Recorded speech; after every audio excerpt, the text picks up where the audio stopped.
testimonis tuis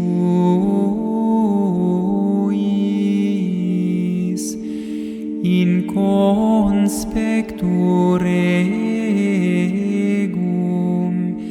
et non confundebar et meditabar in mandatis tuis quae dilexi nimis.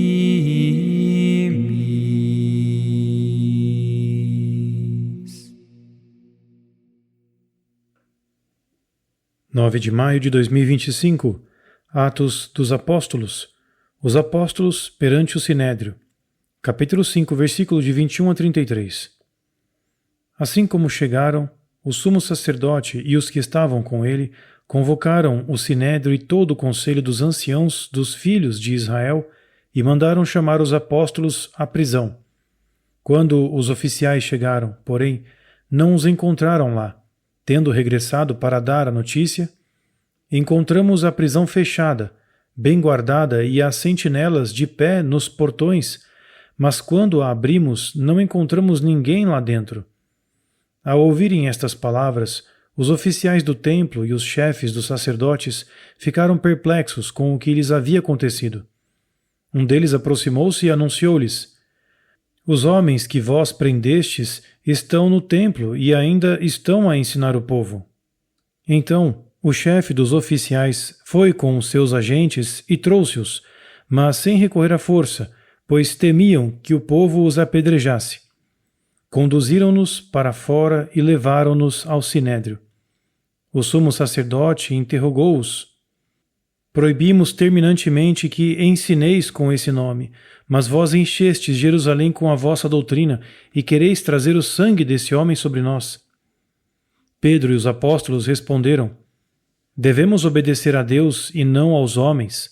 O Deus dos nossos antepassados ressuscitou Jesus, a quem vós matastes, pendurando-o num madeiro. Deus exaltou-o à sua direita como príncipe e salvador, para conceder a Israel a conversão e o perdão dos pecados. E disso somos testemunhas, bem como o Espírito Santo, que Deus concedeu a todos os que lhe obedecem. Ao ouvirem isto, ficaram furiosos e quiseram matá-los. Escutaremos uma meditação escrita pelo irmão Elias, narrada por Felipe e acompanhadas por cantos de harpa dei. Após terem sido libertados da prisão, os apóstolos fizeram o que o anjo lhes havia ordenado. Foram ao templo e começaram a instruir o povo. Os israelitas deveriam aprender a verdade e compreender que o Messias, há muito esperado, tinha vindo para libertar o seu povo de todas as correntes do pecado e torná-lo mensageiro da salvação. No entanto, os perseguidores não davam trégua. Nem mesmo o fato de os apóstolos terem sido inexplicavelmente libertados da prisão os fez entrar em si. Assim, prenderam-nos novamente, mas não puderam prendê-los à força. Evidentemente, as pessoas não gostavam tanto das ações das autoridades que os oficiais de justiça temiam ser apedrejados se recorressem à força. Os apóstolos foram levados perante o Sinédrio, onde o sumo sacerdote começou a interrogá-los. Ele lembrou-lhes que lhes tinha sido expressamente proibido ensinar em nome de Jesus. No entanto, Pedro e os apóstolos não se sentiram obrigados por essa ordem e responderam corajosamente: Devemos obedecer antes a Deus do que aos homens. Diante do sumo sacerdote, os apóstolos apelaram à autoridade suprema, à qual toda a autoridade humana está subordinada, o próprio Deus. Essa é a instância máxima à qual a liberdade do homem está sujeita. É claro que este apelo não pode ser usado de forma abusiva para servir os próprios interesses ou para evitar a submissão a uma autoridade humana legítima. É através do uso correto da liberdade que a verdadeira dignidade do ser humano é revelada. Dessa forma, o homem adere a Deus, seu Pai, e obedece a Ele voluntária e amorosamente, como seu filho e colaborador. Todas as outras autoridades estão subordinadas a este princípio. Os apóstolos estavam a serviço da grande obra de Deus, a redenção da humanidade. A sua mensagem tinha sido confirmada por milagres e maravilhas. O sumo sacerdote e todos os líderes religiosos deveriam ter sido os primeiros a receber o Messias enviado pelo Pai e a servi-lo com alegria e gratidão. Tal estava predito desde os tempos antigos pelos profetas. Infelizmente, porém, não o fizeram, mas fizeram com ele o que quiseram. Agora, ao observarem como os apóstolos cumpriram a sua missão e ao perceberem que o poder de Jesus ainda estava a agir por meio deles, foi-lhes apresentada uma nova oportunidade de conversão. Certamente, tinham ouvido falar da descida do Espírito Santo no Pentecostes. Poderíamos dizer que Deus lhes deu uma segunda oportunidade para reconhecerem o seu desígnio? Muitos líderes religiosos poderiam ter feito as palavras de Jesus tornar-se realidade.